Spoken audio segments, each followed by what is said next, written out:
Muito obrigada, Sr. Presidente, Sr. Presidente, Srs. Deputados. Hoje falamos sobre crianças e jovens, sobre a sua promoção e proteção. E há desde já uma importante nota a fazer. Quando falamos em promoção e proteção de crianças e jovens, estamos a falar dos seus direitos. Estamos a falar do direito a um projeto de vida, do direito à habitação, à educação, à saúde, ao bem-estar, do direito à proteção, à participação e à não discriminação, do direito aos cuidados adequados e ao seu desenvolvimento integral. Em todas as situações e em todas as situações relativas à criança e ao jovem, tem de estar sempre e, acima de tudo, o superior interesse da criança, como, aliás, determina a Convenção dos Direitos da Criança. Mas, para isso, é necessário que todos tenhamos presente que as medidas que concretizam o superior interesse da criança abrangem um conjunto alargado de situações que vão desde a necessidade de proteger uma criança até à necessidade de corrigir um jovem com comportamentos antissociais qualificados como crime.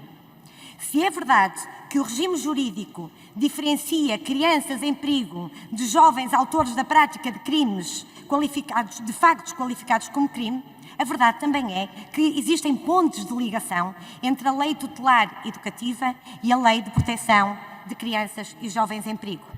E esse conjunto de medidas, porque há um conjunto de medidas que se aplicam às crianças e aos jovens, não se compadece com visões isoladas e com alterações pontuais. Foi precisamente por isto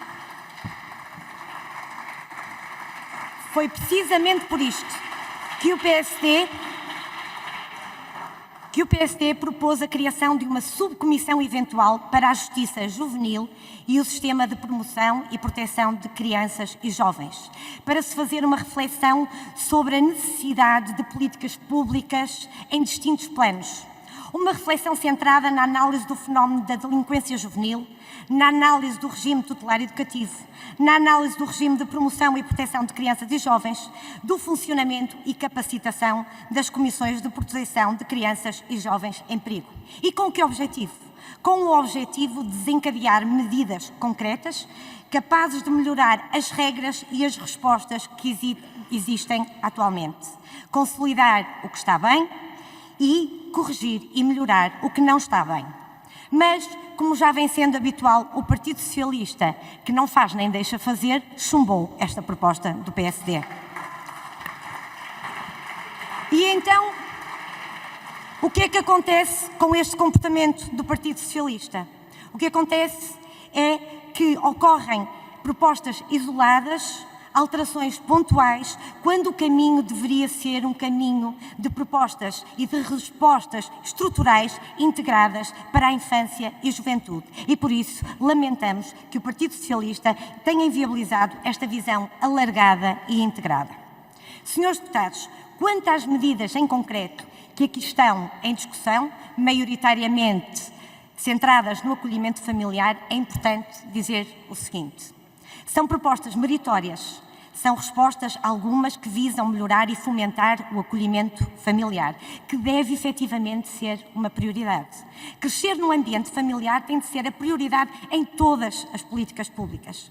Atualmente, em Portugal, 96,5% das crianças em acolhimento estão em acolhimento institucional e apenas 3,5% estão em acolhimento familiar. Não pode ser. Temos de inverter esta situação e dar prioridade à integração das crianças na família, à integração das crianças numa família. E o acolhimento familiar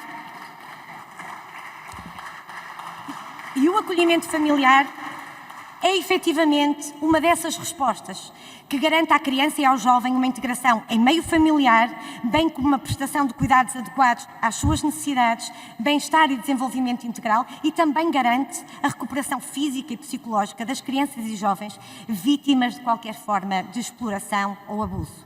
É, pois, uma resposta que permite assegurar à criança ou ao jovem um meio sociofamiliar adequado ao seu desenvolvimento, ao desenvolvimento da sua personalidade, em substituição da família natural, enquanto esta não disponha de condições. Deve, por isso, como disse, ser uma medida privilegiada face ao acolhimento residencial e também por isso acompanhamos as iniciativas que aqui hoje estão em discussão. Mas, senhores deputados, este caminho é curto. E porquê que é curto? Porque falar em superior interesse da criança e jovens é falar em acolhimento familiar, é sim, mas é falar também do acompanhamento às famílias biológicas, ajudando-as a superar o perigo em que vivem as crianças e jovens, é falar da adoção, é falar do apadrinhamento civil, é falar das comissões de proteção de crianças e jovens e a necessidade do seu reforço e capacitação, é falar do sistema tutelar educativo. Falar do superior interesse da criança,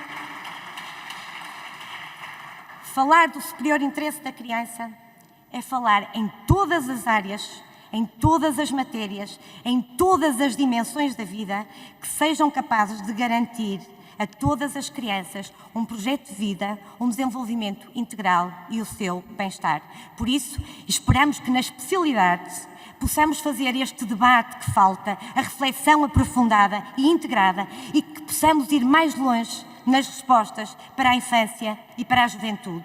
Sempre, mas sempre com a garantia de assegurar o superior interesse da criança em qualquer decisão que venha a ser tomada. Muito obrigada.